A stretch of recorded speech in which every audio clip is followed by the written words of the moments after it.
Recording થયું? ચાલો, हाँ बोलो। दीजिए, ये प्रतिसर्ग का मतलब क्या होता है? प्रतिसर्ग। एवरी एवरी क्रिएशन, ऐसा प्रतिसर्ग, प्रत्येक सर्ग, ऐसा हर एक सर्ग। जय जय जय जय।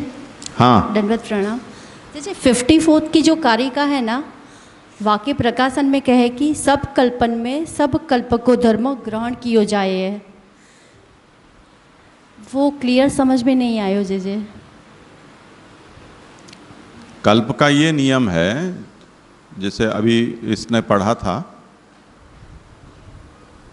कि जो दैनंदिन कल्प होता है, उस दैनंदिन कल्प में पूरी सृष्टि का लय नहीं होता है। पर जैसे ब्रह्मा का की एक आयु या 100 वर्ष समाप्त होते हैं, उसके बाद फिर नूतन सृष्टि जब आरंभ होती है, तब तो ऐसा हो जाता है कुछ भी नहीं रहता है। तो उस समय सब कुछ नवसर्जन है। पर जो दूसरे छोटे मोटे कल्प होते हैं, उसमें ऐसा होता है कि हम जैसे सोते हैं और दूसरे दिन उठ जाते हैं, तो जो सोता है वही दूसरे दिन उठता है। तो कल्पांत में जिनको सुला दिया गया, वो ही जीव कल्पांतर में जाग जाते हैं।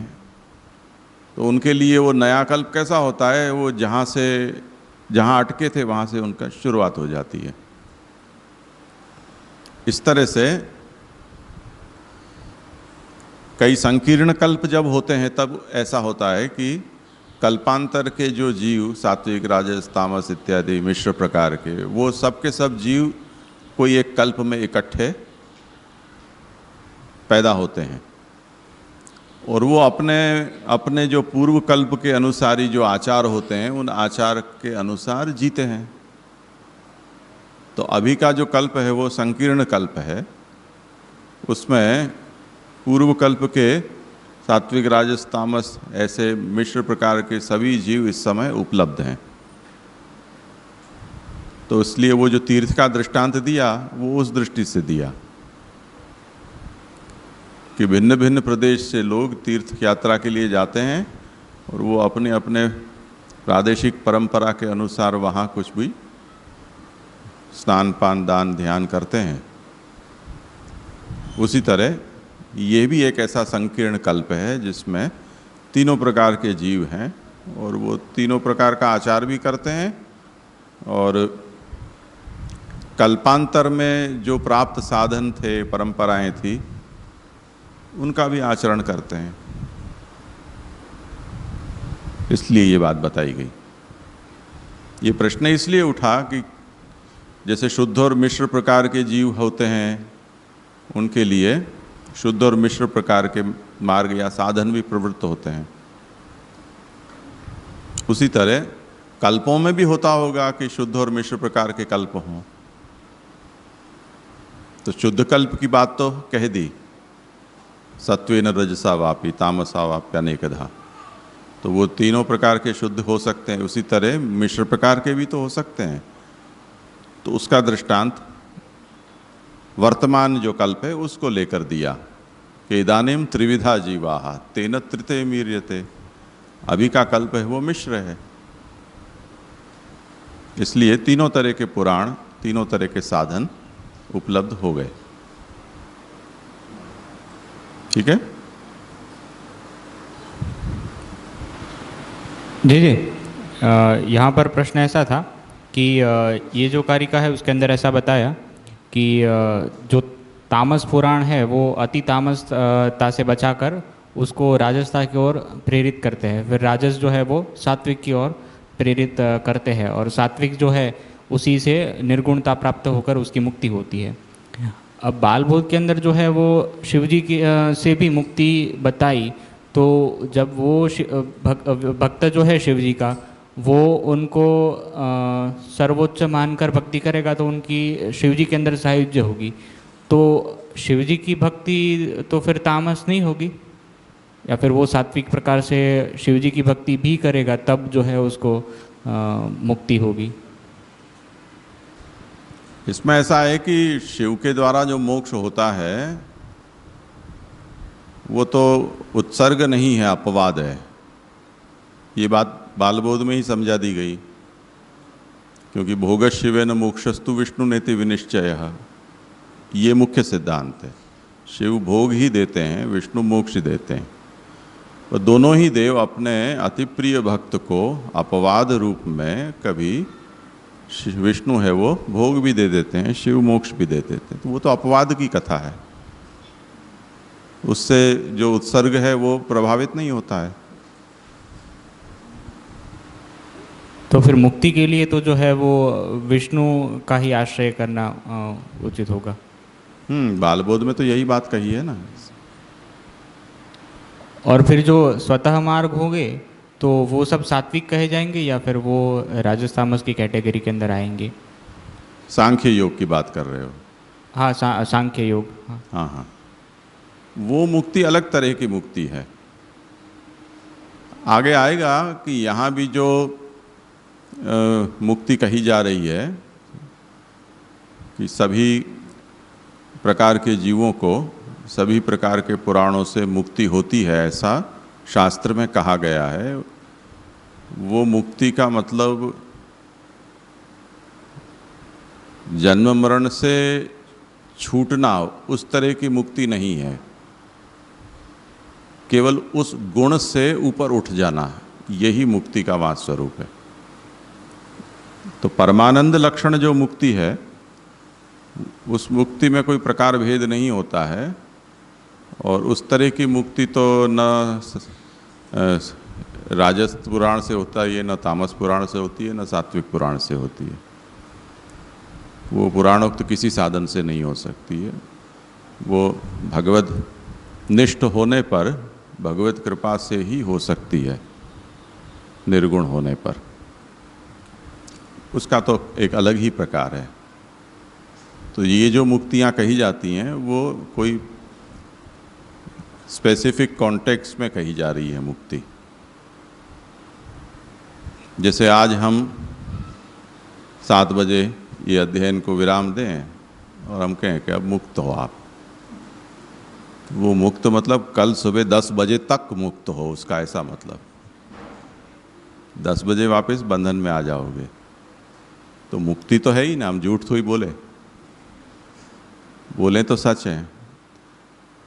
अब ये सब बातें उद्घाटित नहीं की जाती हैं सभी अधिकारियों के लिए, क्योंकि ये सब प्रौढ़ ग्रंथ हैं, रहस्य ग्रंथ हैं। आम लोगों को अगर ये सब बात कही जाए तो फिर वो कहेंगे वो ये तो बहुत लंबा रास्ता है, छोड़ो यार, इसके बजाय तो अति तामस होना अच्छा है, कुछ रिजल्ट तो आ जाए 1 2 3।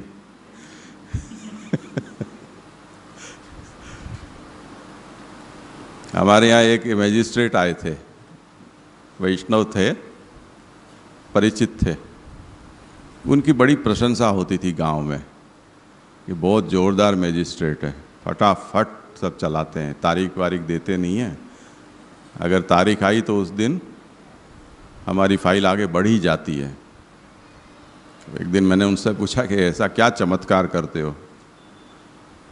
तो मैं इस सिद्धांत में मानता हूँ कि मामला आगे बढ़ते रहना चाहिए, लटकता नहीं रहना चाहिए।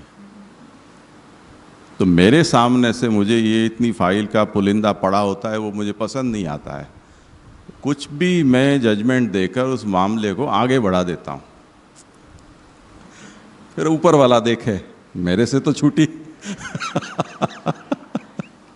तो उनका ये प्रिंसिपल था, फाइल को रोको मत, तारीख पे तारीख मत दो, जो कुछ भी आए 2-4 पन्ने घुमाए, 2 लाइन लिख के और आगे बढ़ा दिया। सब लोग खुश होते थे। अब क्योंकि कोई हारेगा कोई जीतेगा, जो हारेगा वो दुखी होगा, उसको यूँ होगा कि चलो अब नेक्स्ट दूसरी जगह हमें आगे तो बढ़े। ये तो 20-20 साल एक ही जगह निकल जाते हैं। तो वो ये सोच के प्रशंसा करता है कि जज साहब बहुत सारा है। तो अगर हम तामस जीवों को, राजस जीवों को ये कह दें चुपचाप यहाँ आओ, मुक्ति वुक्ति कुछ नहीं मिलेगी, ये तो जो तामसत्व है उससे तुम राजस में जाओगे, और फिर न जाने कितने कल्पों के बाद तुम राजस में से छूट के सात्विक होगे, फिर भगवान की इच्छा होगी तो निर्गुण होगे और मुक्त होगे, वरना वहीं बैठे रहोगे। तो वो कहेगा कि उसके वजह से यहीं ठीक हूँ। इतनी धीरज आज किस में है? एक तो मुक्ति किसी को चाहिए नहीं, किसी ने सोचा ही नहीं होगा मुझे मुक्त होना है, अब वो तो युग ही बीत गया। अब जैन लोग और इन लोगों को न जाने कैसे ऐसी मुक्ति की इच्छा पैदा होती है और लोग दीक्षा ले लेते हैं। वो अभी उनकी डीएनए की परीक्षा करनी चाहिए, सतयुग के डीएनए उनके अंदर हैं या है क्या चक्कर। पर वरना अभी तक हमें तो कोई ऐसा नहीं मिला कि जो ये कहेगा हमें मुक्ति चाहिए, मुक्ति का रास्ता दिखाओ। तो ऐसी मुक्ति की चाह किसी में दिखलाई नहीं देती है। तो वो बात आगे आएगी। ये सब जो मुक्ति हैं वो कोई और अर्थ में मुक्ति कही जा रही है।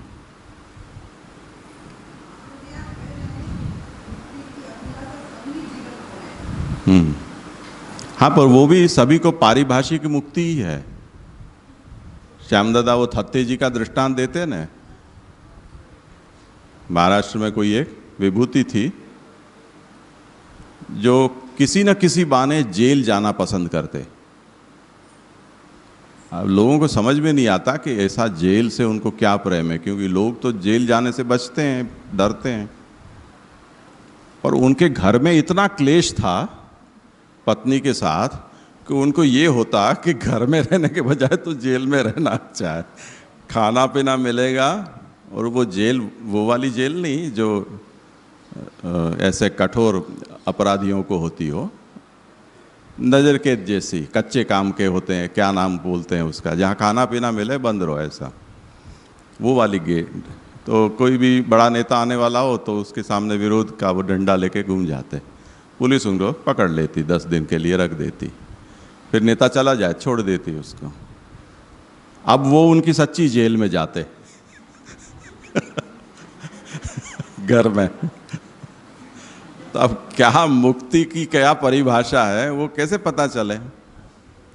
तो मुक्ति सबको चाहिए, पर वो मुक्ति का नाम उसको पूछो तो वो बताएगा कि मैं किसे मुक्ति कहता हूँ। वो वाली मुक्ति की तो कल्पना ही लोगों को नहीं होती है, तो वो कहाँ से करेगा इसकी इच्छा? उसने उस बारे में कभी सोचा भी नहीं होगा।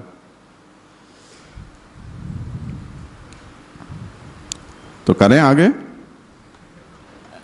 और जी एक प्रश्न है। हाँ हाँ, मुझे कोई माथा खुजलाता है तो ऐसा लगता है कि प्रश्न आ रहे हैं अभी उस पे। बड़ी कृपा है। यहाँ पे जो है वो पुराणों की कैटेगरी बताई है कि तामस, सात्विक और राजस। तो इनके लक्षण क्या हो गए कि किसको तामस कहा जाएगा, किसको सात्विक, किसको राजस? वो तो पुराणों ने खुद ने ही कह दिया है कि ये सात्विक है, राजस है, तामस है।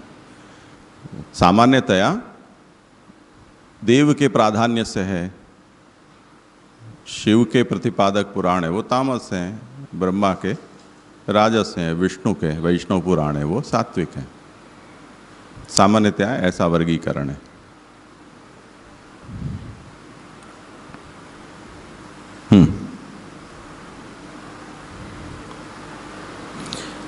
अब आशंका करते हैं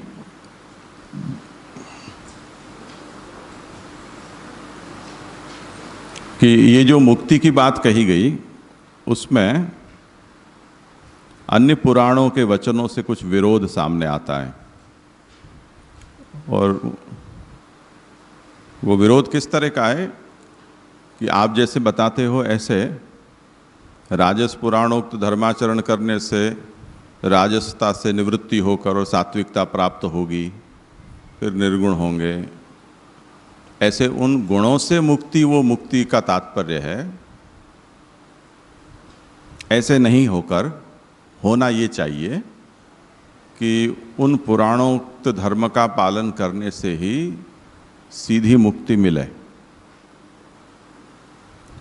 तो ननु तत्तत् पुराणेषु तत्तदाचारात् मुक्तिरेव निरूप्यते किम उत्कर्षेण।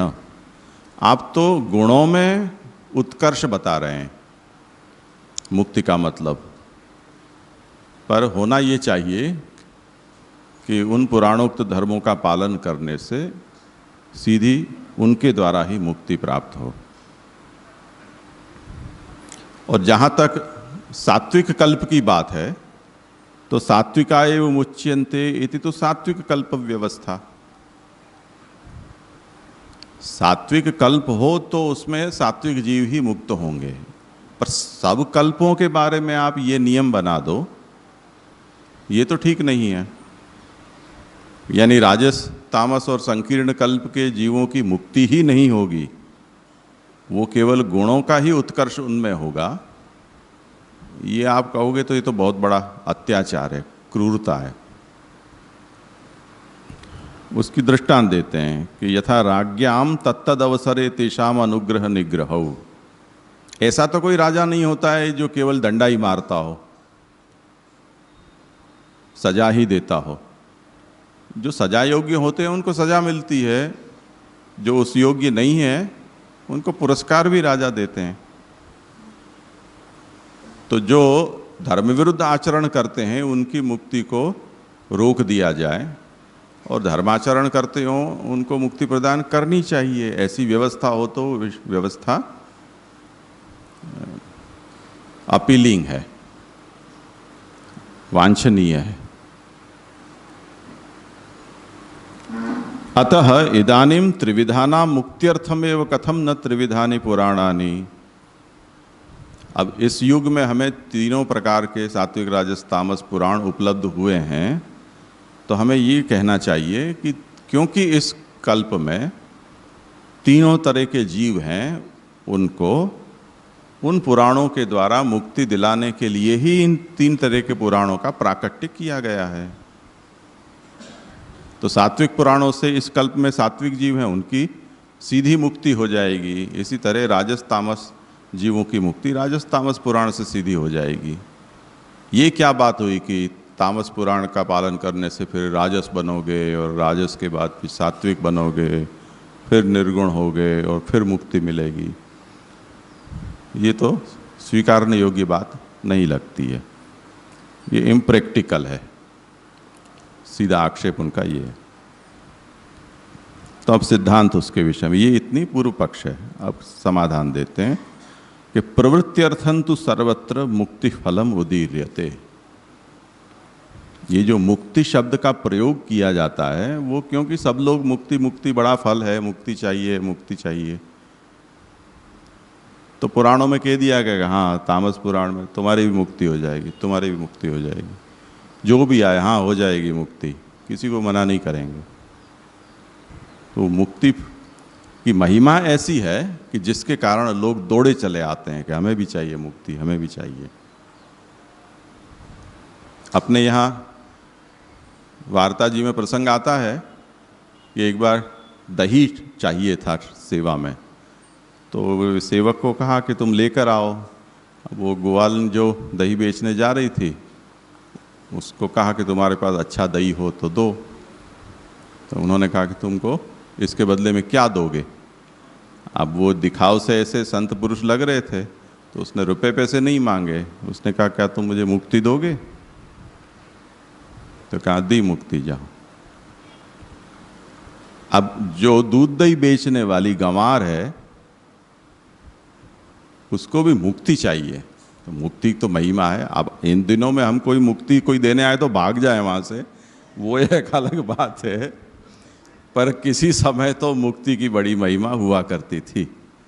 लोग सोचते थे कि हाँ मुक्ति मिल जाए तो बड़ा अच्छा है। कारण जो भी हो, उनकी सात्विकता थी या युग ऐसा था या आपत्तियाँ ऐसी आती थी कि आदमी को दोबारा जन्म लेने से डर लगता था। कभी भी मुसलमान आके घर लूट जाएं, उठा जाएं, मार डालें, जो भी कुछ कारण हो, मुक्ति की महिमा तो थी। जैन बुद्धों का भी जिस तरह से प्रचार हुआ तो लोग जिस तरह से बुद्ध जिस गांव से निकल जाते तो गांव के गांव सन्यासी हो जाते और उनके संग में शामिल हो जाते, तो वो मुक्ति मार्गी ही तो थे सब। तो इतना मुक्ति का आकर्षण, तो लोग मुक्ति तो चाहते हैं। तो पुराण भी कह देते हैं कि हाँ मिलेगी मुक्ति, हाँ मिलेगी, दी। कैसी मुक्ति कब मिलेगी उस विषय में तो अब जब तुम गहराई में जाओगे तब पता चलेगा कि कैसी मिलेगी। तो महाप्रभु कहते हैं कि प्रवृत्त्यर्थं तु सर्वत्र मुक्ति फलम उदीर्यते। लोगों की प्रवृत्ति के लिए सभी पुराणों में हम भी मुक्ति दे देंगे, हम भी मुक्ति दे देंगे, ऐसे मुक्ति फल कहा गया है। पर तात्पर्य है तदवस्था परित्यागात। उस मुक्ति का तात्पर्य, अगर आप राजस हैं तो राजस अवस्था से मुक्ति, अगर आप तामस हैं तो तामसावस्था से मुक्ति, सात्विक हैं तो सात्विक अवस्था से मुक्ति। ये उसका मुक्ति शब्द का तात्पर्य है। इसीलिए वचनम सत्यम ही, वही पुराण ने जो कहा है कि हमसे मुक्ति मिल जाएगी तो वो मिल ही जाएगी, वो इस अर्थ में मिल जाएगी। वो क्रमिक प्रकार है। तो सद्यो मुक्ति मिल जाएगी ऐसा तुमने हमसे कहा कि सद्यो मुक्ति दोगे या क्रम मुक्ति? अगर वो पूछते तो हम खुलासा करते, तुमने वो तो पूछा नहीं। तुमने तो कहा मुक्ति मिलेगी कि नहीं, तो हमने कहा मिलेगी। तो बात झूठ भी नहीं है। अब व्याख्या करते हैं कि मुक्ति ही सर्वेषाम अभिलषिता, सब चाहते हैं मुक्ति। अतः तदर्थमेव सर्वोपि प्रवर्तते, सभी लोग इसीलिए प्रवृत्त होते हैं। न संसारार्थम, संसार बढ़े, संसार मिले, उसके लिए लोग थोड़ी प्रवृत्ति करते हैं।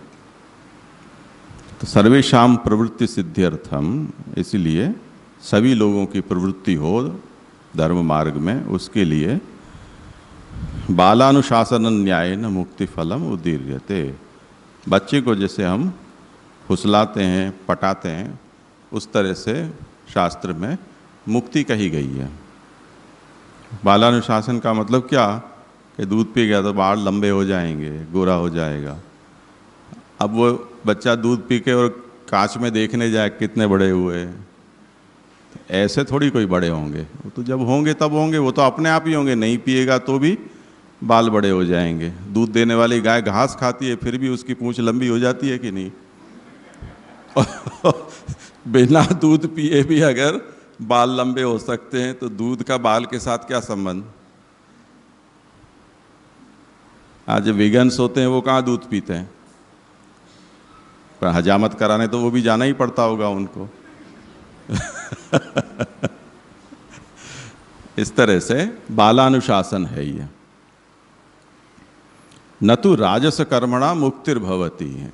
आप ये समझ जाओगे कि राजस कर्म करोगे तो मुक्ति सीधी मिल जाएगी, यानी वो परमानंद प्राप्ति रूपा मुक्ति, ऐसा कुछ नहीं होता है।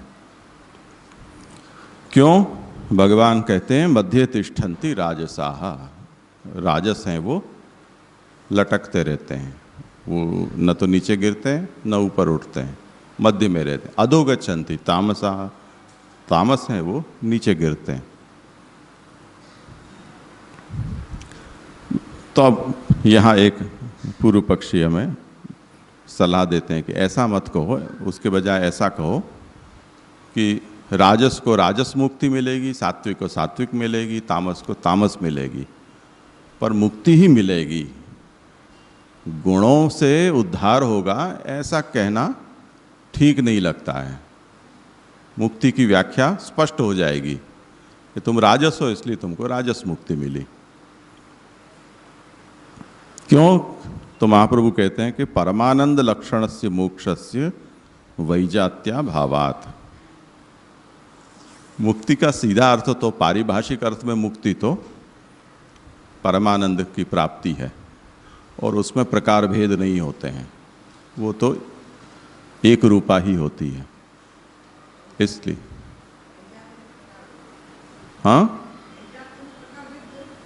हाँ, तो वो तो एक ही तरह का होता है। इसलिए सात्विका नाम नैर्गुण्यम तेन च मोक्षः। सीधी सी प्रक्रिया ये है कि तामस से राजस, राजस से सात्विक, सात्विक से निर्गुण, और तब निर्गुण होने पर मुक्ति। इसके अलावा और कोई मुक्ति का उपाय नहीं है। अब इसमें ये बात कहते हैं कि सात्विक से निर्गुण होने पर मुक्ति होती है। निर्गुण होने के लिए कई उपाय बताए जाते हैं गुणों पर अंकुश पाने के लिए। जैसे हम रोग होने पर वात पित्त कफ को संतुलित करने के लिए पंचकर्म कराते हैं, आयुर्वेद अपने ढंग से कुछ काम करता है।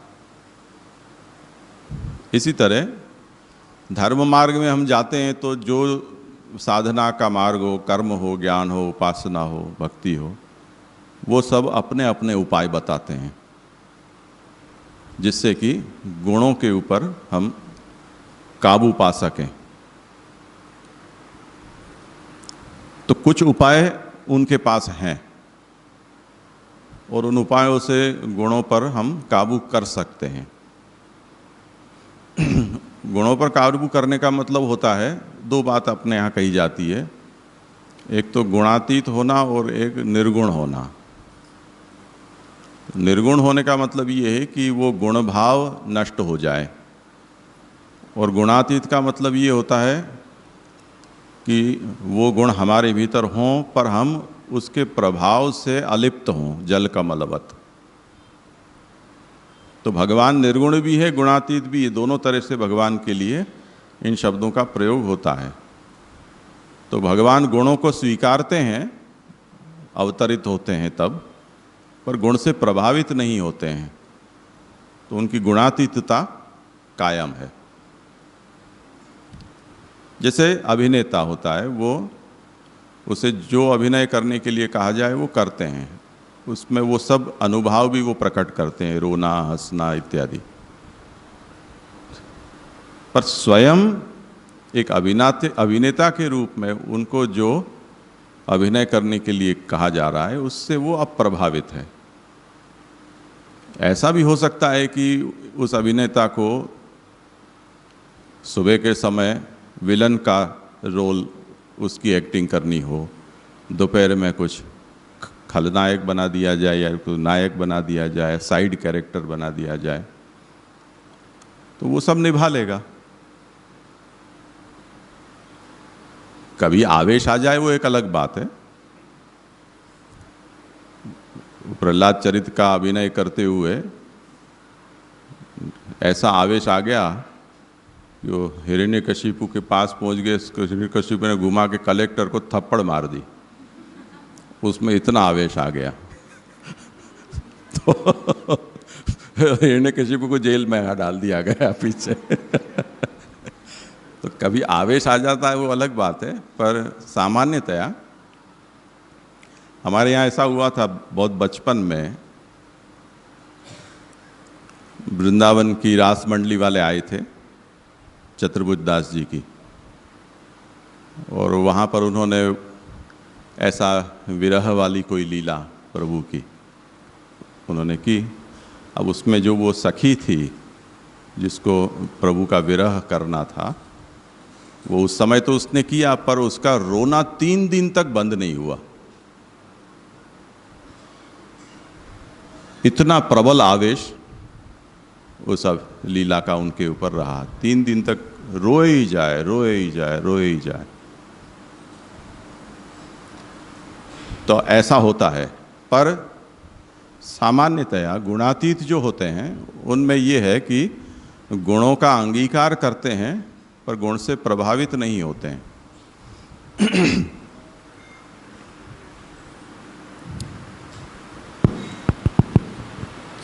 तो जय हाँ, ये गुणातीत के बारे में प्रश्न था मेरे। पहले सत्र में बेटी जी ने पढ़ाया था उद्धव गीता में कि भगवान कभी निर्गुण रहते ही नहीं हैं, कभी भी। लेकिन जब वो लीला करते हैं तब गुणों को धारण करते हैं या अपन को दिखाई देते हैं। जब लीला नहीं कर रहे हैं तब भी उनके गुण अंदर गुण तो रहते ही रहते हैं। तो ये बात ज़रा क्लियर नहीं हो पाई है। आपने भी अभी इसी बात को इस तरह से गूढ़ भाव में समझाया, तब भी क्लियर नहीं हो पा रही, जरा इस पे और समझना चाहिए। नहीं, इनको दो बात समझनी चाहिए। एक तो जब हम सात्विक राजस तामस गुण कहते हैं तब उनके दो अर्थ होते हैं। एक तो प्रकृति के, जो हमारी प्राकृत मनुष्यों की या जीवों की बनावट में होते हैं, वो गुण तो जब तक शरीर रहेगा, मुक्त नहीं हो जाएंगे तब तक वो वहाँ रहेगा ही रहेगा। उतना ही नहीं, उसका प्रभाव भी बना रहेगा। भगवान के बारे में जब ये कहा जाता है तब वो प्राकृत गुण नहीं समझने चाहिए। भगवान जब गुणों को अंगीकार करते हैं, ऐसा जब कहा जाता है, तब वो प्राकृत गुण नहीं है, क्योंकि प्रकृति का संसर्ग कभी भगवान से हो नहीं सकता।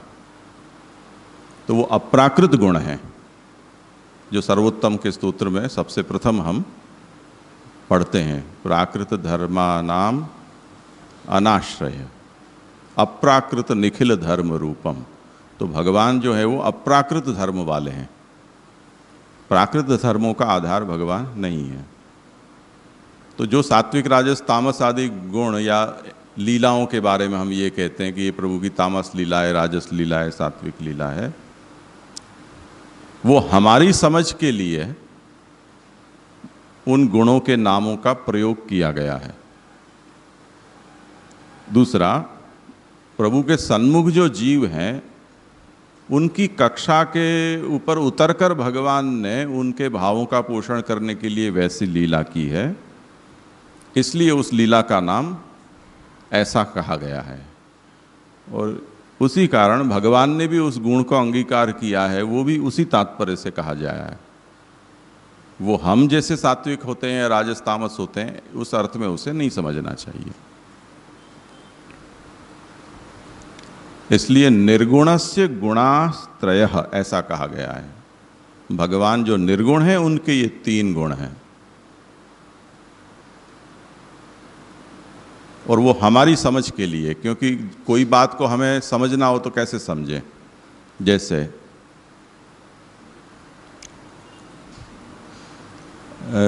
परीक्षा में, जैसे पहले विद्यार्थी परीक्षा देता तो उसको कितने गुण दिए जाएं, उसके ऊपर से परसेंटेज निकालकर कितने परसेंटेज उसको आए, वो कहा जाता था।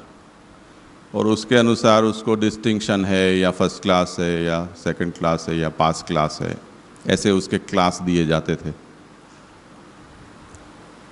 फिर अचानक सरकार ने ये कहा कि नहीं नहीं, ऐसा करना ठीक नहीं है, क्योंकि उसके कारण विद्यार्थी के मानस पर बुरा प्रभाव पड़ता है।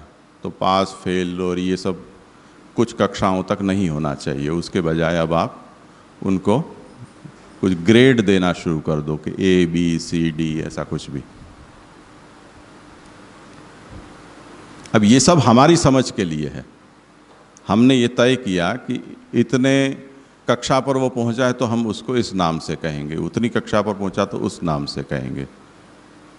समझने वाला तो समझ जाएगा कि अगर B, D, E, F, G, H जो कुछ भी हो तो उसका मतलब क्या है।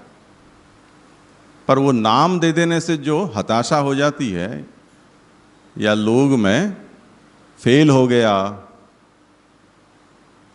ऐसा शब्द का प्रयोग किया जाता है, वो न किया जाए, जिससे कि उसके मानापमान का विषय बन जाए। तो परिष्कार कर दिया गया।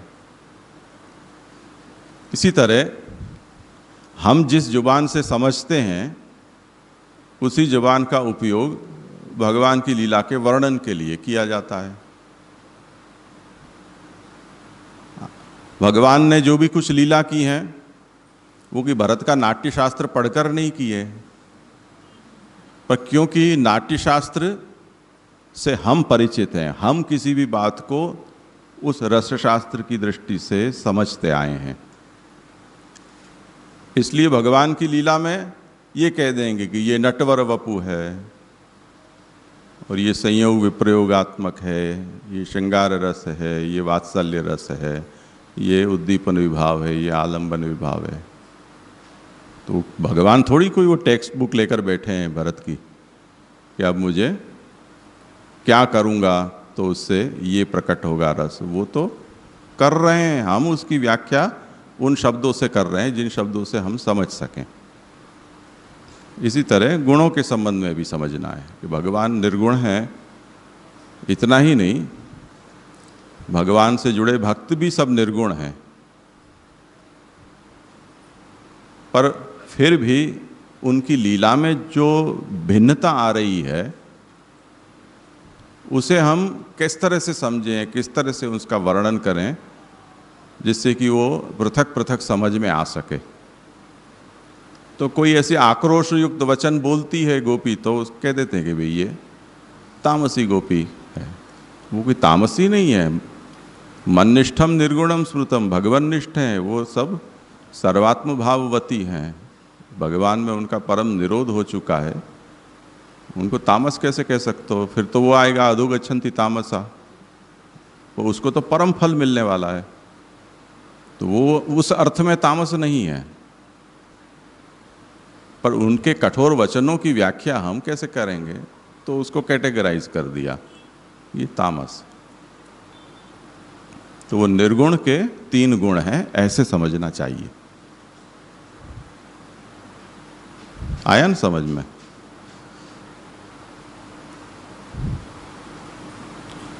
तो हाँ, ये बिजली करनी हो तो कर लो बीच में से। आगे तो माने राजस तामस और सात्विक कल्प की बात चल रही है एक साइड, दूसरी जगह पे प्रकृति के 3 गुण है, राजस तामस और सात्विक गुण की बात चल रही हो। और महाप्रभु जी यहाँ से जीव की अवस्था, राजस में से सात्विक, राजस तामस, जीव की अवस्था की बात चल रही है। माने अलग अलग प्रभेद से ये टॉपिक आगे चल रहा है। तो आगे जब ये बात आ गई कि जो सात्विक को ही मुक्ति है, राजस और तामस जो कल्प में जो है वहाँ को तो सुख दुख की बात आ गई। तो ये जो अभी चर्चा चल रही है या प्रश्न आ रहे हैं और महाप्रभु जी अवस्था की बात कर रही है, वो सात्विक कल्प के लिए ही रहेगी है या सबके लिए? क्योंकि वहाँ तो बात हो ही गई कि उसको तो मुक्ति, सात्विक को ही मुक्ति है, तो इसके लिए तो समझना है कि अवस्था भेद जो सात्विक कल्प में है उसमें से वो जीव की राजस से तामस से राजस, राजस से सात्विक की अवस्था और अवस्था से निर्गुण, ये पूरा ऐसा समझना है। वो विषय तो अभी आ रहा है ना, अभी हमने पूरा थोड़ी किया है, चल रहा है। જે સાધનની પૂર્ણતા માટે જે કીધું કે વિશેષ સાધન પણ એ કલ્પના હોય એ કરવાના, અને જે સામાન્ય જે અન્ય સાધન છે એ જે પૂર્વ કલ્પના પણ કરવાના, તો જ સાધનની પૂર્ણતા થશે। તો જે કયા અર્થમાં કીધું, મતલબ એ કોના માટે કીધું ને શેના માટે કીધું? तीर्थ के दृष्टांत से हमने ये समझाया था। आगे ये बात कही कि 3 तरह के कल्प होते हैं। अब ये संकीर्ण कल्प इस समय का है, तो इसकी व्याख्या कैसे करेंगे? और यहाँ तीनों तरह के लोग कर रहे हैं, तो उसको दृष्टांत देकर समझाया कि जैसे तीर्थ में भिन्न भिन्न प्रदेश के लोग अपने अपने देशाचार के अनुसार तीर्थ सेवन करते हैं, उस तरह से इस कल्प में पूर्व कल्प के राजस, तामस, सात्विक सभी तरह के जीव प्रकट हुए हैं, तो उनके लिए ये तीनों तरह के पुराण भी प्रकट हो गए हैं। तो उसके अनुसार वो तीनों तरह का आचरण इस कल्प में करते हैं, इसके लिए ये बात कही। जे यहाँ पे आगे जो हमने कियो उसमें तो ऐसा आयो कि भाई कल्प जो 3 हैं, सात्विक, राजस और तामस, वो तीनों चलते रहते हैं और उसमें कोई श्रेष्ठता है नहीं, क्योंकि प्रभु सब बने हुए हैं। लेकिन जो प्रकार दिखा रहे हो उसमें तो तामस में तो मुक्ति भी नहीं है और वो सब भी है, तो वो कनिष्ठता तो आ ही रही है। तो श्रेष्ठता जो आगे प्रभु ही बने हुए हैं, लेकिन फिर भी कुछ डिफरेंस या तो कुछ कनिष्ठता तो है ही उसमें, वो तो दिख रहे हो, ऐसा लग रहा है। नहीं, वो देवताओं के तक सीमित थी वो बात। ब्रह्मा, विष्णु और शिव, उनके द्वारा जो सृष्टि बताई गई है, तो उनमें तारतम्य का कैसे निर्धारण होगा? सृष्टि या उसकी यहाँ कोई चर्चा नहीं है। तो उसके लिए ये कहा कि ये सब कृष्ण ही इस रूप में प्रकट हुए हैं, इसलिए इनमें कोई तारतम्य की यहाँ कोई बात नहीं है, सभी रूप भगवान ही बने हैं। ये उसका समाधान दिया गया। इसीलिए वो वचन भी उद्धृत किया कि सभी एक दूसरे पर अनुरक्त हैं, सभी एक दूसरे को प्रणाम करते हैं, एक दूसरे के उपजीवी हैं। तो ये सब तीनों ही ईश्वर ऐसी लीला करते हैं। तो ये तीनों की समकक्षता है भगवद रूप होने से, उसमें ऊंचा नीचा नहीं सोचना चाहिए। और दूसरा जैसे यहाँ पे वेद का अतिदेश जो या तो जो गुण है वो ही इसमें पुराण में है, लेकिन फल में तो काफ़ी फिर न्यूनाधिकता दिख रही है। जो वेद से जो मुक्ति या मोक्ष जो है, यहाँ पे तो सिर्फ गुण से या तो अवस्था से मुक्ति ऐसा ही आ रहा है। तो वेद का जो पुरुषार्थ है उसका ही अतिदेश है, तो फिर भी इतना फर्क क्यों? नहीं है ना, क्योंकि वैदिक मार्ग में भी क्रम मुक्ति और सद्य मुक्ति बताई गई है। तो धूमादि मार्ग, अर्चिराति मार्ग और तृतीय गति भी कही गई है। वो तीनों ही यहाँ भी हैं। ये क्रम मुक्ति हो जाएगी, तामस का सात्विक होना, राजस होना, राजस का सात्विक होना, उससे निर्गुण होना और फिर मुक्त होना। तो वेद में जो क्रम मुक्ति बताई है वो पुराण में इस तरह से क्रम मुक्ति है। तो अतिदेश बिल्कुल पैरेलल चल रहा है। अति कृपा होती है उनको सद्यो मुक्ति हो जाती है। वो यहाँ भी होता है, वहाँ भी होती है।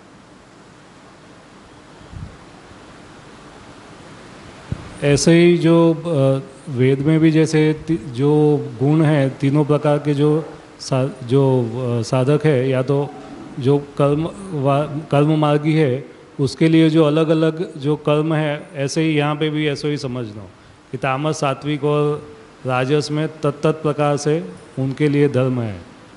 पुराणों में तो बहुत साधन की भरमार है, वेदों में तो बहुत लिमिटेड है। जो कुछ भी हो यज्ञ से जुड़ी हुई बातें हैं, पुराणों में तो बहुत ज़्यादा है।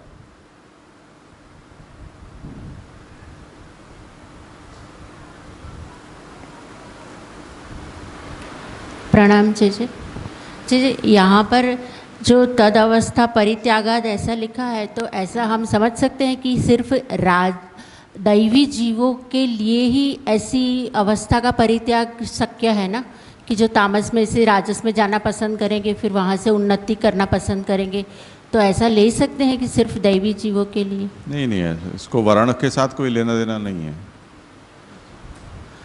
और मुक्ति के लिए हम ये कह सकते हैं, जहाँ तक मुक्ति के द्वार पर पहुँच जाए तब हम ये कह सकेंगे कि तुम दैवी होगे तो मुक्त हो पाओगे, दैवी नहीं हुए तो मुक्ति नहीं होगी। पर अगर आसुरी है तब भी वो सात्विक तक पहुंच सकता है बड़े आनंद से, उसमें कोई समस्या नहीं है। જે આપે કીધું કે મિશ્ર કલ્પ હોય તો એના માટે બંને કરવાના, એટલે જે અત્યારે ચાલી રહ્યા છે એ કલ્પના પણ, જે બી ધર્મ બતાવ્યો અને પૂરક કલ્પના પણ, તો પણ જે સાત્વિક હશે તો એ સાત્વિકનું પુરાણનું ફોલો કરશે, તો પણ એમાં પૂર્વ કલ્પનું પણ કેમ કરવાનું? મિશ્ર કલ્પમાં એ જીવ આવ્યા ક્યાંથી?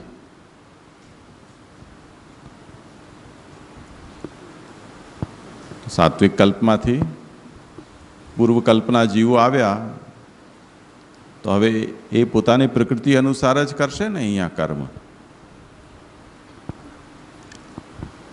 कहने का मतलब क्या है कि मिश्र कल्प का कोई मिश्र उपाय अलग से नहीं है। मिश्र कल्प का मतलब है तीनों प्रकार के जीवों का यहाँ पर होना और तीनों तरह के आचार का यहाँ पालन भी करना, ये मिश्र का मतलब है। अब जैसे पुष्टिप्रव मर्यादा भेद में चर्षणी कहा है, या जीवों के वर्ण में शुद्ध और मिश्र ऐसे भेद बताए हैं। अब कोई मिश्र जीव है, मानो कि मर्यादा पुष्टि है, तो हम ये कहेंगे कि भाई मर्यादया गुणज्ञा, तो गुणज्ञता, गुणासक्ति उसकी होगी। वो पुष्टि होने से वो प्रभु में वो गुणों से जुड़ेगा, प्रभु के गुणों से आकर्षित होकर।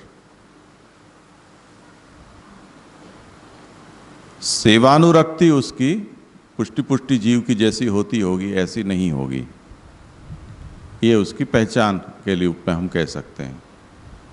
अब आगे बढ़कर कोई ये कहे कि नहीं, प्रवाह, मर्यादा और पुष्टि तीनों का मिश्रण हो ऐसा कोई जीव, ऐसी कैटेगरी अभी तक किसी ने सोची नहीं है। पर ये तुमने प्रश्न किया इसलिए केवल एक प्रोबेबिलिटी के रूप में हम ऐसा टेबल भी बना सकते हैं।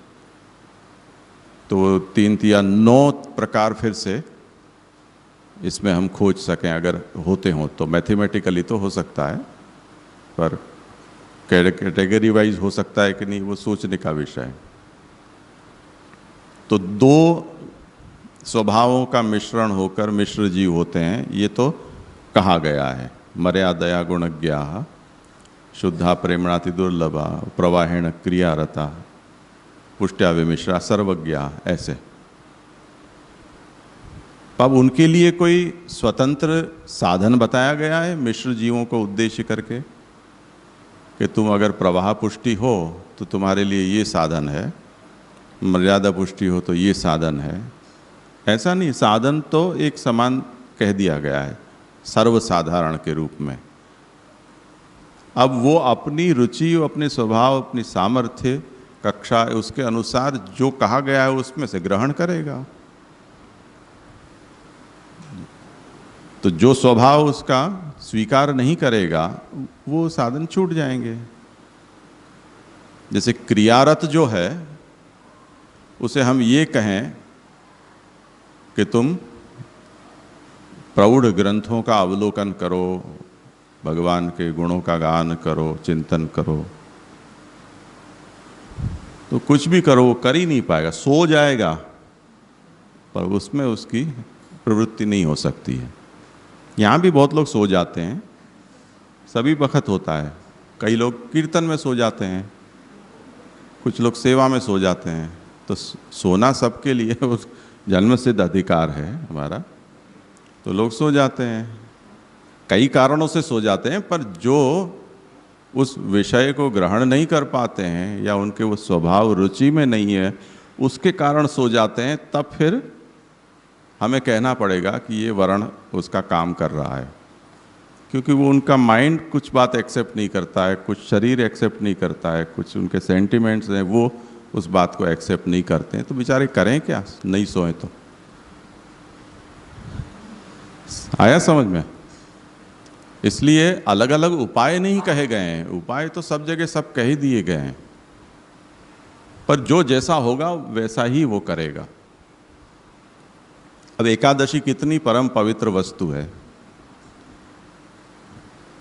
पर राजस स्वभाव के वैष्णव के घर हम जाएं और एकादशी का फलाहार करें तो हमको पता चल जाएगा कि ये वैष्णव कैसा है। धमधमाट मिर्च वाला और न जाने कितने तरह की वैरायटी। सात्विक प्रकार का होगा तो दूध फल से एकादशी आनंद से हो जाएगी, और तामसी होगा तो न जाने और भी कुछ, यातयामम गतरसम, ऐसे ऐसे विविध प्रकार के तामसी पदार्थ, आथा वाले और ऐसे जिसमें बैक्टीरियाज, जीव जंतु पैदा हो जाएं, उस तरह के भोज्य पदार्थ हैं वो एकादशी के दिन खवाएंगे। तो सात्विक राजस तामस का प्रभाव एकादशी जैसी वस्तु में भी प्रकट तो दिखता ही है ना।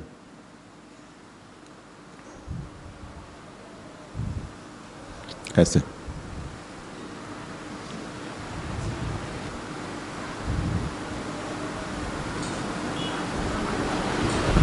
प्रणाम जय जी।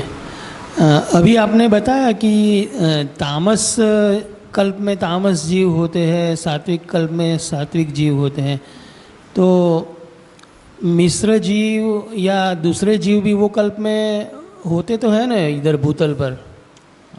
वो चर्चा हो चुकी है उस प्रश्न की, शायद तुम नहीं थे। हाँ, वो हो भी सकते हैं, नहीं भी हों, दोनों पॉसिबिलिटी है।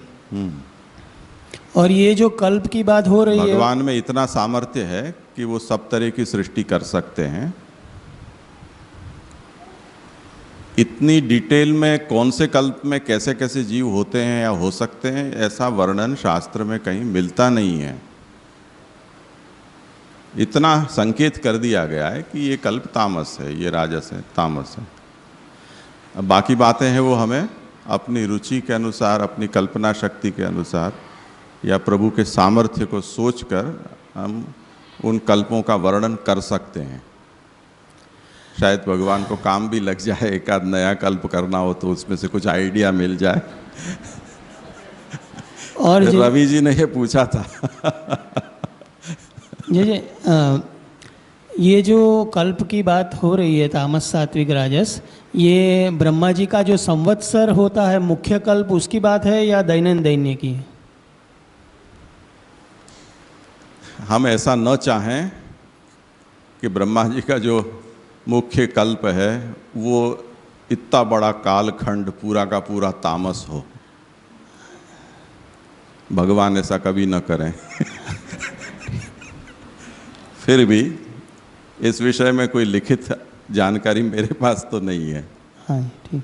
बस ऐसे कल्प होते हैं उतनी जानकारी है, और ये कल्प है वो मिश्र है, इतना तो छाती ठोक कर कह सकते हैं क्योंकि महाप्रभु ने उसको लिख दिया है। ठीक है। फिर से ध्यान से समझो, ये सब जब हम चर्चा करते हैं वो नॉलेज और इन्फॉर्मेशन, इस दो में अंतर हमें समझना चाहिए। छोटी छोटी जो विषय हैं वो जैसे अभी हम चर्चा कर रहे हैं वो सब इन्फॉर्मेशन है, नॉलेज नहीं है। नॉलेज ये है कि भगवान अचिंत्य सामर्थ्य हैं, अनंतविध सृष्टि के कर्ता हैं, और वो सृष्टि सात्विक राजस तामस या निर्गुण प्रकार की भी भगवान कर सकते हैं, ऐसी भगवान में सामर्थ्य है। अब उसकी डिटेल कोई हमें बताता नहीं है कि उस सृष्टि में कैसा होता होगा। आया ना समझ में? हमें जो इस सृष्टि इस समय प्रकट है उसमें, जिसमें हम हैं, उसमें सौरमंडल की भी पूरी जानकारी हमारे पास नहीं है। तो जिस ब्रह्मांड में सौरमंडल एक चींटी के टांग जितना भी नहीं है, उसकी भी जब हमें जानकारी नहीं है, तो इस समय जो अनंत ब्रह्मांड विद्यमान है उसकी कल्पना हम क्या कर सकते हैं? इसलिए अचिंत्यानंत शक्ति तद यदि तद उपपद्यते, भगवान अनंत अचिंत्य शक्ति संपन्न है, और तुम जो बोलो वो सब कुछ हो सकता है। नहीं, इस समय है भी, हम वहाँ तक पहुँच नहीं सकते हैं। तो इसलिए सब वॉयेजर और मैसेंजर, ये सब नासा के सैटेलाइट्स भेजे गए हैं। अब वो जहाँ पहुँचेंगे, कई प्रकाश वर्ष दूर अगर ऐसा कोई ग्रह हुआ कि जहाँ पर हमसे भी आगे एडवांस्ड कोई मानव सृष्टि हुई या जीव सृष्टि हुई, तो न तो वो हमारे तक पहुँच पाएंगे न हम वहाँ तक पहुँच पाएंगे, क्योंकि वो स्पेस शटल है, वो अब हमें वापस वो संदेश भेजने की सीमा से तो बाहर निकल चुका। तो अब कोई सिग्नल उसके हमारे सब पहुँच ही नहीं सकते हैं। तो हम क्या सोचें कि क्या होगा और क्या नहीं होगा? तो हमारी जहाँ तक पहुँच है वो शास्त्र है। शास्त्र में जितना लिखा है उतना हम कह सकते हैं, उससे ज़्यादा सब कल्पना है। आप जो भी कहो, हाँ हो सकता है, हाँ हो सकता है, इतना ही हम कह सकते हैं। ठीक है, ये एक विषय थोड़ा संपन्न कर लें।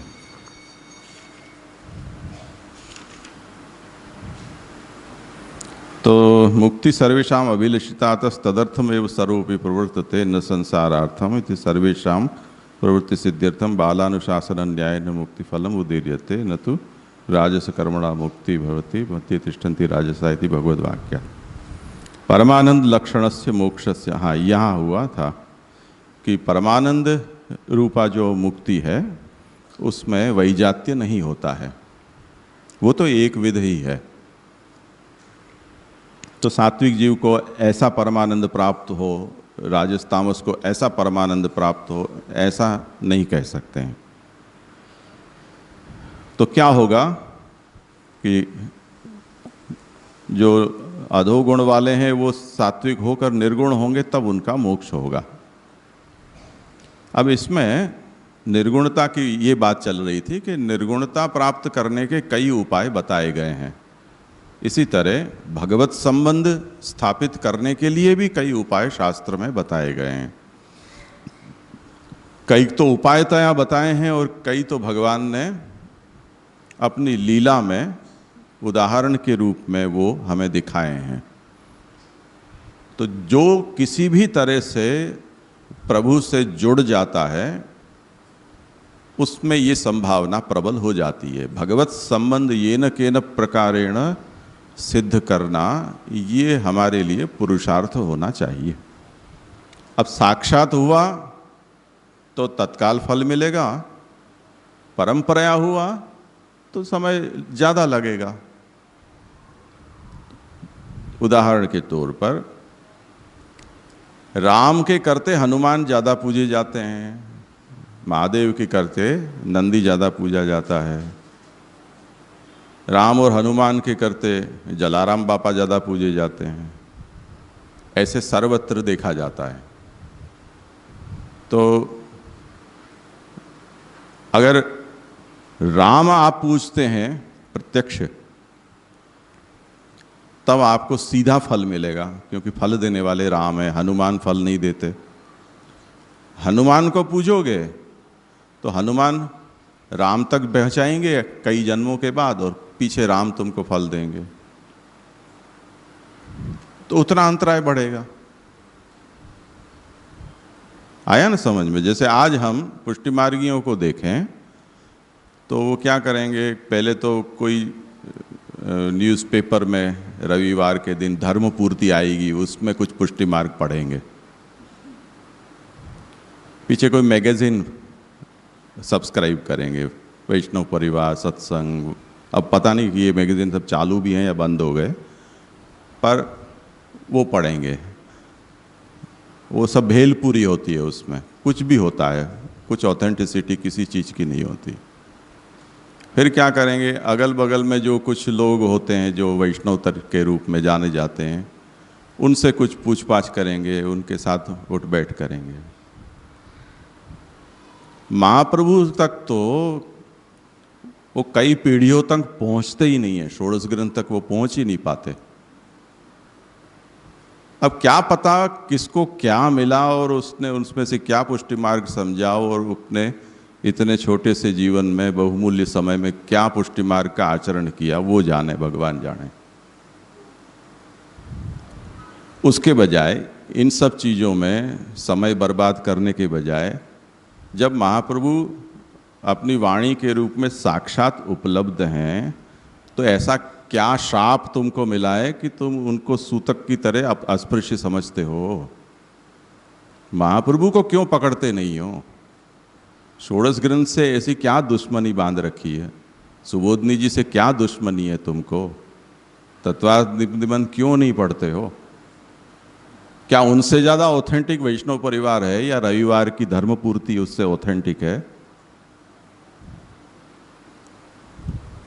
तो जो इस तरह से, ये सब सेकंड हैंड इन्फॉर्मेशन है, जो इनके रवाड़े चढ़े हुए हैं, इनके चक्कर में पड़े हैं, वो दूर होते जा रहे हैं। सीधी साक्षात वाणी से क्यों नहीं जोड़ते हो? ये मुख्य अभिप्राय है यहाँ। तो ये आज्ञा करते हैं कि तत्र साधनता सर्वथा भगवत संबंधे नैव अवच्छिद्यते न तो ज्ञानित्वेन भक्तत्वेन वा। शास्त्रों में साधन के रूप में ज्ञान, कर्म, उपासना इत्यादि सब बताया गया है। इसी तरह योग, तपस्या, तीर्थ इत्यादि ये सब भी कहे गए हैं। अब ये सब साधन इसलिए कहें कि किसी तरह मनुष्य है वो भगवान के साथ जुड़े। तो उस साधनों में कोई ऐसा चमत्कार नहीं है कि जिससे तुमको मुक्ति मिल जाएगी। शक्ति तो भगवत संबंध से है। आपने भगवान को छू लिया, भगवान को आपने पकड़ लिया, फिर कोई भी साधन होगा, भगवान तुम्हारा बेड़ा पार करेंगे। यहां तक कि विपरीत साधन किया तब भी, जैसे शिशुपाल, कंस, पूतना इत्यादि को विरोधी भाव होते हुए भी, क्योंकि उन्होंने मूल को पकड़ा, मूल के साथ द्वेष किया, मूल की दुश्मनी की, उसी से प्रेम किया, उसी से वात्सल्य किया, उसी से मित्रता की, ईर्ष्या भी उसी से की, तो किसी भी तरह से संबंध स्थापित हुआ तो उनका बेड़ा पार हुआ। अब किसी को नहीं उपलब्ध है और उसको किसी और अंतराय का संपर्क करना पड़े तो कुछ समझ में आने वाली बात है। जैसे डॉक्टर के पास जाएं और डॉक्टर कहीं विजिट पर गया है तो कंपाउंडर से काम चलाना पड़ सकता है। ऐसी इमरजेंसी है तो कर चला लो काम, जब आए तब फिर वापस एश्योर तो कर लो कि जो ट्रीटमेंट कंपाउंडर ने सजेस्ट की है वो ठीक है कि नहीं। इस तरह से सीधा भगवत संबंध आवश्यक है और वो भगवत संबंध ही मुक्ति देता है, ये महाप्रभु कहते हैं। इसीलिए मामेव ये प्रपद्यन्ते मायामेताम तरन्ति ते, जो मेरी ही शरण में आता है वो ही मेरी माया को तर सकता है। इसी तरह तमेव विदित्वा अतिमृत्युमेति इत्यादि परंपराया, श्वेताश्वतर उपनिषद में महादेव जी को लेकर ये कहा गया है कि तमेव विदित्वा अतिमृत्युमेति, वो शिव को जानकर मृत्यु को पार कर जाता है, मुक्ति पा जाता है। तो वहाँ ये समझना चाहिए कि शिव भगवत संबंध स्थापित कराकर उसे मुक्ति देंगे। जैसे शास्त्रार्थ प्रकरण में ये बात आई थी कि तारक मंत्र का उपदेश महादेव जी करते हैं, जो काशी में जाकर मृत्यु चाहता है उसको। वहाँ भी महाप्रभु यही समझाते हैं कि जो सृष्टि का कर्ता है, मालिक है, वो तो एक ही है। सृष्टि में लाना भी उसी की आज्ञा से होता है, सृष्टि से बाहर भी उसी की आज्ञा से होता है, उसके बिना संभव नहीं। इसीलिए भगवान की कृपा और इच्छा जिसके ऊपर है उसी को तारक मंत्र का उपदेश महादेव जी करते हैं और उसकी मुक्ति होती है, भगवान की इच्छा विरुद्ध नहीं। कृष्ण प्रसाद युक्तस्य नान्यस्येति विनिश्चयः, वो शिव का तारक मंत्र उपदेश भी कृष्ण कृपा युक्त जो है उसी जीव को प्राप्त होता है। क्योंकि महादेव जी, हम कहीं अपने मालिक के साथ गद्दारी कर सकते हैं पर महादेव जी अपने मालिक से गद्दारी नहीं कर सकते, ये उसका मूल रहस्य है। तो तमेव विदित्वा अतिमृत्युमेति इत्यादि परंपराया, ऐसे कभी किसी की मुक्ति होती दिखाई देती है तो वो परंपराया मुक्ति है, साक्षात मुक्ति नहीं। सर्वथा संबंधे पुनः बहूनि कारणानि, भगवान के साथ सर्वथा सर्व प्रकार से जो संबंध हो उसमें बहुत से कारण होते हैं। तत्र अवांतर जाति भेदेपि न कदाचित क्षति, कभी ऐसा हो कि किसी को साक्षात संबंध प्राप्त न हो तो अवांतर हो। अब जैसे भगवान मथुरा चले गए तो गोपीजन क्या करें, उद्धव जी आए तो उद्धव जी को भगवत भक्त या भगवान का सबसे निकट जानकर उनका संग करना पड़ा उनको, तो ये तो उनकी विवशता थी, पर भगवान में प्रेम होने के कारण ही तो उन्होंने उद्धव जी का सत्संग किया था। तो इसी तरह से अवांतर जाति भेदेपि, जैसे दृष्टांत इसलिए देते हैं दंडवत, या आपको कुम्हार मटका बनाता है, उसमें उस चक्कर को घुमाने के लिए उसको लकड़ी की ज़रूरत होती है। अब लकड़ी, मुख्य साधन लकड़ी है। अब कोई ये पूछे कि मैं कौन से वृक्ष की लकड़ी लूं, तो कुम्हार भी माथा ठोकेगा, अरे मेरा भेजा मत चाट, लकड़ी से मतलब है जो कोई भी लकड़ी मिलती हो लेकर आ, मटका बन जाएगा। तो भगवत संबंध है वो मुख्य उपाय है। अब उसमें जाति भेद हो सकता है, जैसे कोई चरण को पकड़ता है, कोई हाथ पकड़ता है, कोई नेत्रों के दर्शन करता है, ऐसे कोई बहिरंग सेवा करता है, कोई अंतरंग सेवा करता है, कोई सेवक की सेवा करता है, कोई आचार्य की सेवा करता है, ऐसे उसके जाति भेद बहुत हो सकते हैं। पर उसका जो लक्ष्य है वो अगर भगवान है तब फिर साक्षात या परंपराया, किसी भी तरह से उसे भगवत प्राप्ति होकर रहेगी। हम देखते हैं सेवा में कई लोगों को अंतरंग सेवा का अधिकार नहीं होता है तो उनको बहिरंग सेवा में रखते हैं, कहीं सेवक की सेवा करते हैं। तो जो भक्तिवर्धिनी में कहा गया कि आप तदीय सह तत्पर या दूरे विप्रकर्षे व यथा चित्तम न दुष्यति, इस तरह से तुम भगवत स्वरूप की सेवा का आपको आनुकूल्य नहीं है तो भगवदी का संग करो जो भगवत सेवा परायण है। तो सेवक की सेवा भी प्रभु स्वीकारेंगे, मेरी सेवा कर रहा है ऐसा समझकर। तो ये एक बार प्रभुलक्षी दृष्टि हो जाती है तो ये समस्या नहीं है। इसलिए कहते हैं कि अवांतर जाति भेदी भी न कदाचित क्षति ही दंडवत, अतः सैव परम पुरुषार्थः। भगवत संबंध स्थापित करना ही परम पुरुषार्थ है, जीवन का सर्वोच्च लक्ष्य। तत्साधनेष्वपि मोक्ष पद प्रयोगो, इसीलिए ये जो भगवत संबंध स्थापित करने रूप परम पुरुषार्थ है उसके उपाय के रूप में जो जो कहे गए हैं उनके लिए भी फल या मोक्ष का शब्द का प्रयोग उपलब्ध होता है। यथा लोके, लोक में भी ऐसा देखा जाता है। पुरुषोत्तम जी ने उसके कुछ दृष्टांत दिए हैं, गोकुलदास जी ने भी कहे होंगे, मिल जाए तो बता दो।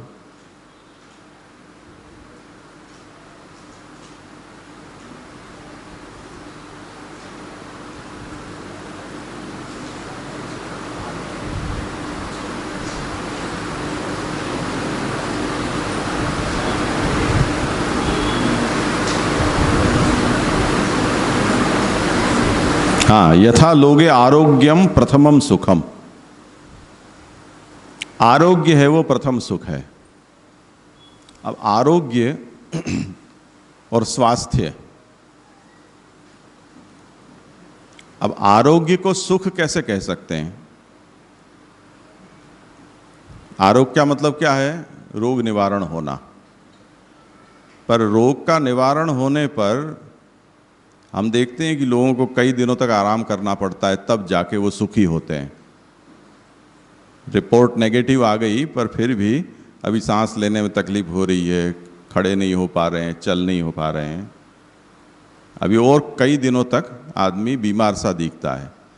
डॉक्टर को दिखाते हैं कि अभी भी ठीक नहीं हुआ, नहीं आपकी रिपोर्ट सब नेगेटिव हैं, सब ठीक ठाक है, अब आप अच्छा खाओ पियो, आराम करो, खुश रहो। तो आरोग्य को सुख कह दिया। अब ये तो आरोग्य साधन है, सिद्धि नहीं है, पर कई बार साधनों को सिद्धि का स्थान दर्जा दे दिया जाता है। इसी तरह ये कहते हैं कि तत्साधनेष्वपि मोक्ष पद प्रयोगो, भगवत संबंध कराने वाले जो साधन हैं वो साधन प्राप्त होने पर भी मोक्ष प्राप्त हो गया ऐसा कहते हैं।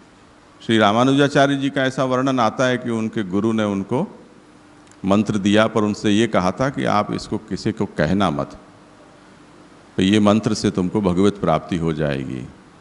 अब मंत्र तो साधन है, भगवत प्राप्ति तो साक्षात भगवान का आदिदैविक स्वरूप का आविर्भाव है, वो है।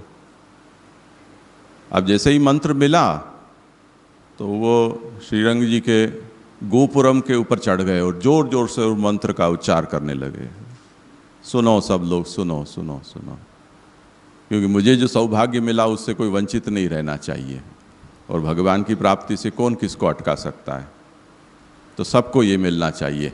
ऐसे करके उन्होंने वो आजान जैसे करते हैं ना इस तरह से हिंदू धर्म की पहली आजान वो होगी कि श्री रामानुजाचार्य ने उनके दीक्षा मंत्र का इस तरह से घोष किया। तो उनको वो मंत्र मिला, उससे ऐसे ही प्रतीति हुई जैसे मुझे वो फल प्राप्त हो गया हो। तो साधन में फल बुद्धि वो आप आज्ञा करते हैं कि कई बार साधनों में भी मोक्ष पद का प्रयोग होता है। नहीं तादृशीम अवस्थापन्नो मुच्यते, पर आप ये बात न भूलें कि उस साधनावस्था को प्राप्त करने वाला मुक्त है ऐसा मत समझो। इसी दृष्टि से जो राजस जीव तामस जीव है वो राजस हुआ या उसे तामस साधन प्राप्त हुआ, अति तामस होने से बचने के लिए उसको ये कह दिया कि अब तू समझ ले मुक्त हो गया। वो समझ ले मुक्त हो गया मतलब ये कि इतने कल्पों के बाद तू मुक्त होगा, करोड़ों वर्ष की उसकी गणना हो जाएगी। तो साधन में भी इस तरह से उत्कर्ष बताने के लिए उसे मोक्ष कह दिया जाता है। तो गुण की अवस्था से ऊपर उठना उसे मुक्ति कह दी है, वो इस आशय से। अतः तदवस्था परित्यागो वक्तव्य एव, इसीलिए अधोगुण जो हैं उन गुणों की अवस्था का परित्याग यहाँ कहा गया। अतो मुक्ति प्रतिपादकम वाक्यम सत्यमेव इत्याह तदवस्थेति।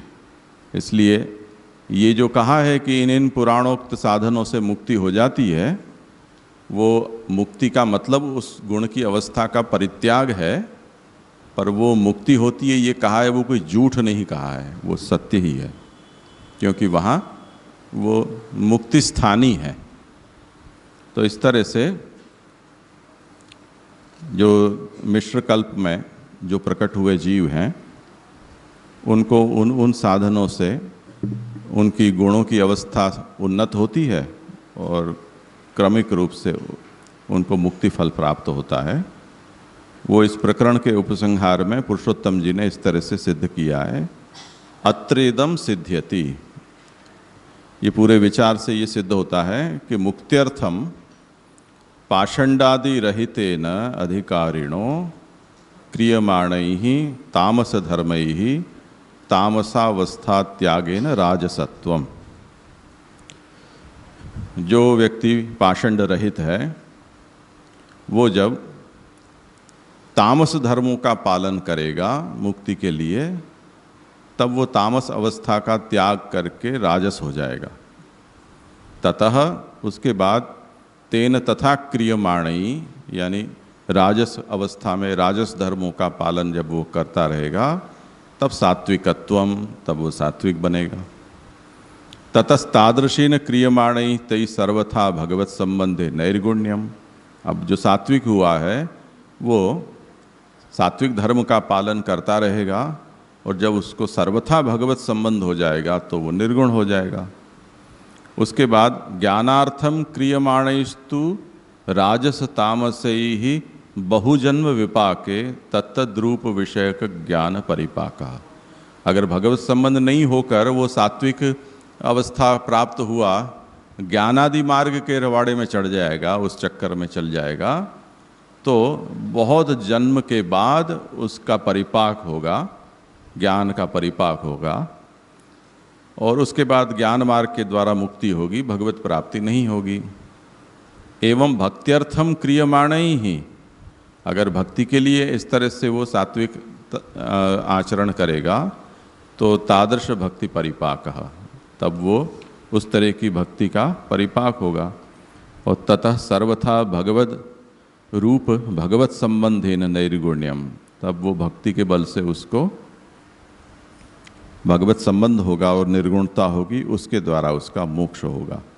इति तामसानाम विलंब बाहुल्यम। इस तरह से जो तामस जीव हैं उनको बहुत ज़्यादा विलंब होगा मुख्य फल की प्राप्ति में। राजसानाम ततो न्यूनम, जो राजस जीव हैं उनको तामस की तुलना में कम समय लगेगा और सात्विकों को तो तत्काल हो जाएगा। इति पौराणिक मुक्ति व्यवस्था, ये पुराण वर्णित मुक्ति की व्यवस्था है।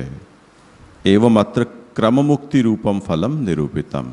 ये जो सब निरूपण है वो क्रम मुक्ति का, क्रमिक मुक्ति का निरूपण हुआ, सद्यों का नहीं। और ये सब विषय पुराणों में बताया गया है। तो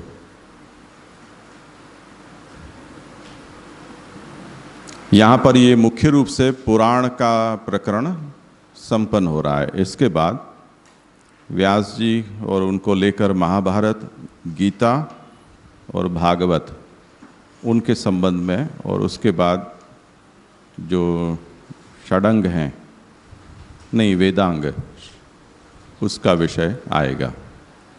तो मुझे लगता है आज यहाँ पर हम विराम रखते हैं।